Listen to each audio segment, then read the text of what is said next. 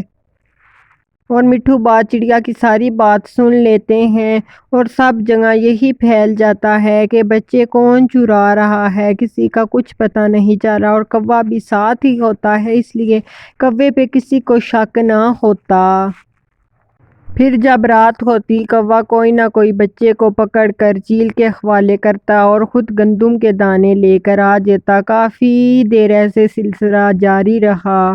پھر خوبصورت چڑیا بزرگ کبوتر کے پاس جاتا ہے۔ ارے آؤ خوبصورت چڑے، کیسے آنا ہوا میری طرف؟ ارے بزرگ پکشی، دیکھے نا، کوے نے اس چیل سے دوستی کر لی ہے۔ ٹنکو کوے کو پتا نہیں کہ وہ چیلیں کتنی ہی خطرناک ہیں۔ ویسے دیکھو کتنے پکشی پرندے جنگل سے جا رہے ہیں اور ان چیلوں پر ہی شک ہے۔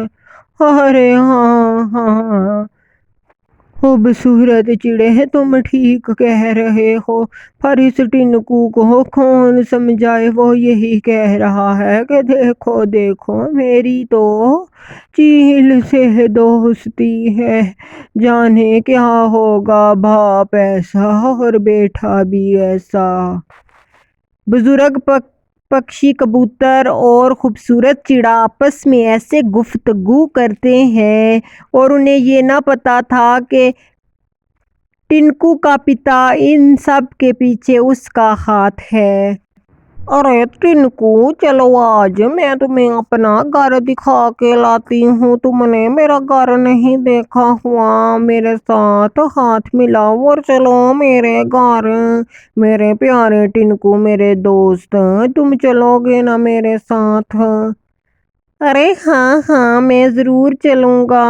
پھر دونوں اس چیل کے گھر جاتے ہیں اور وہ چیل ٹنکو کو مار کر کھا دیتی ہے، اور ٹنکو کے پاس اور اس کے پتا کے پاس پچھتانے کو کچھ نہیں بچتا۔ ہے ٹنکو، تم کیا سمجھے کہ میں تم جیسے چھوٹے پکشی سے دوستی کروں گی؟ میں تو صرف تمہیں کھانا چاہتی تھی۔ پھر ٹنکو کی لاش ان کو ایک ندی کے قریب ملتی ہے، اور جو آدھی کھائی ہوئی تھی۔ پھر اس کو جلدی سے ہاسپٹل لایا جاتا ہے اور ٹنکو کا علاج کرواتے ہیں، اور ٹنکو کی ماں بھی وہاں آ جاتی ہے، اور ٹنکو ہمیشہ کے لیے دنیا سے چلا جاتا ہے۔ ارے کوے، بہت ہی افسوس ہوا، میں آپ کے بچے کو نہیں بچا سکی۔ پھر ٹنکو کی موت ہو جاتی ہے، اور کوے کے پاس اور کوی کے پاس پچھتانے کو کچھ نہیں بچتا۔ کوے نے جو ظلم پکشیوں کے بچوں کے ساتھ کیا، وہ اس کے اپنے ساتھ ہی ہو گیا۔ اس کہانی سے ہمیں یہ سیکھ ملتی ہے کہ ہمیں کبھی بھی کسی کے ساتھ بھی ظلم نہیں کرنا چاہیے۔ کسی کے بچے بھی ہمارے اپنے ہی بچوں جیسے ہوتے ہیں، جیسے وہ بچے، اور جیسے ہمارے اپنے بچے، کسی کے بچوں کے ساتھ نیت باؤ نہیں کرنا چاہیے، جیسے اس کوے نے نیت باؤ کیا، اور اس کے اپنے ہی بیٹے ٹنکو نے چیل سے دوستی کر کے اپنی جان گنوا دی، اور کوے کے پاس اور کوی کے پاس پچھتانا کچھ نہ بچا، اور ان کو جنگل سے بھی نکال دیا گیا۔ اور اگر آپ کو ہماری آج کی ویڈیو یہ پسند آئی ہو تو ہمارے چینل کو سبسکرائب اور لائک اور شیئر کرنا نہ بھولنا۔